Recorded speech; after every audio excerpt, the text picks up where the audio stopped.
1 Samuel 28. And it came to be in those Yomim that the Philistine gathered their armies for battle to fight with Yisrael. And Achish said to Daud, "You know, of course, that you are to go out with me in the army, you and your men." And Daud said to Achish, "Very well, you shall know what your servant should do." And Achish said to Daud, "Very well, I make you one of my chief guardians forever." And Shemuel had died, and all Yisrael had mourned for him and buried him in Ramah, in his own city. And Shaul had put away the mediums and the spiritists from the land, witches, sorcerers. And the Philistine were gathered, and came and encamped at Shunem. And Shaul gathered all Yisrael, and they encamped at Gilboa. And when Shaul saw the army of the Philistine, he was afraid, and his heart trembled greatly. And Shaul inquired of Yahuah, but Yahuah did not answer him, either by dreams, or by Urim, or by the prophets.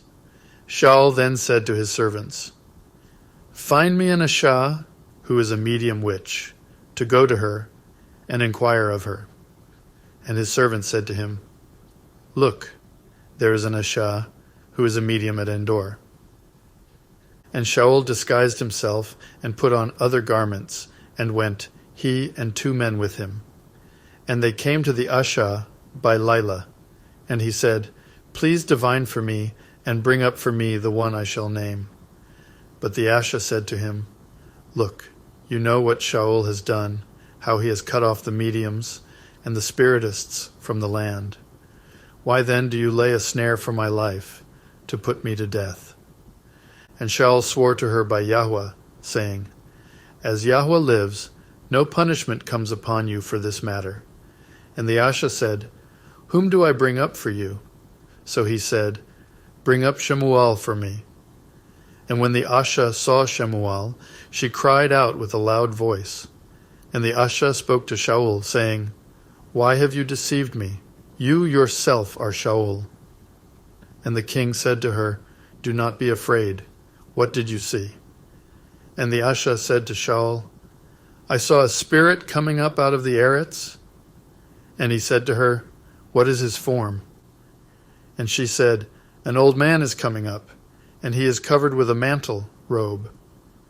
And Shaul knew that it was Shemuel, and he bowed with his face to the ground and did obeisance. And Shemuel said to Shaul, "Why have you disturbed me by bringing me up?"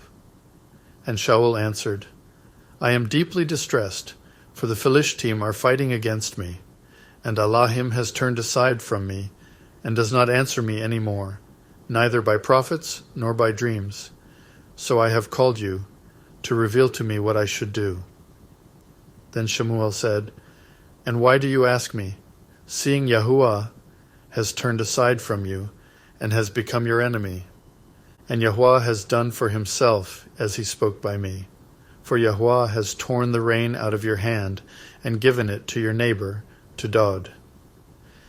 Because you did not obey the voice of Yahuah, nor execute his burning wrath upon Amalek. Therefore Yahuah has done this matter to you today. Further, Yahuah also gives Yisharal with you into the hand of the Philistine.